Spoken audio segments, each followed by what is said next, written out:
Merci Madame la Présidente. Par cet amendement de repli, nous souhaitons que le rapport prévu au présent article soit élargi aux questions des changements climatiques ainsi qu'aux conflits armés. Cette demande fait suite au contexte international que nous connaissons actuellement avec la guerre en Ukraine.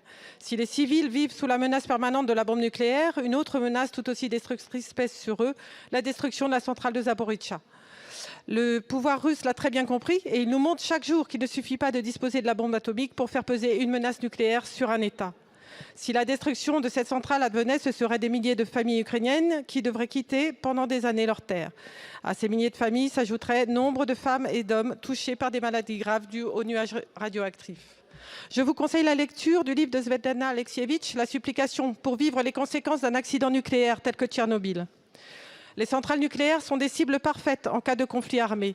Il est alors essentiel, si de nouvelles centrales devaient être construites, ce que nous ne souhaitons pas, de prendre ces risques en considération. Et nos infrastructures nucléaires sont également en proie à des forces bien moins contrôlables que les hommes, celles de la nature. Il y a quelques jours, nous fêtions le triste anniversaire de l'accident de Fukushima et cet accident nous rappelle que nous sommes particulièrement vulnérables face à la puissance de la nature. Les catastrophes nucléaires seront de plus en plus violentes et nombreuses et cela met en danger les générations futures de notre pays et celles des pays voisins. Est-ce que les riverains auront le même niveau d'information que celui qui prévaut dans le périmètre des centrales si vous confiez les SMR aux start-up plutôt qu'à EDF? Merci Madame la députée. Madame la rapporteure, avis de la commission. Oui, ce sera un avis défavorable. Ces informations-là, elles existent, notamment publiées par l'ASN, et le rapport comprend un certain nombre de choses que vous demandez.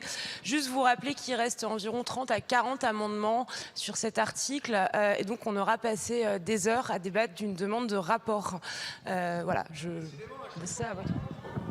Merci Madame la ministre, avis du gouvernement.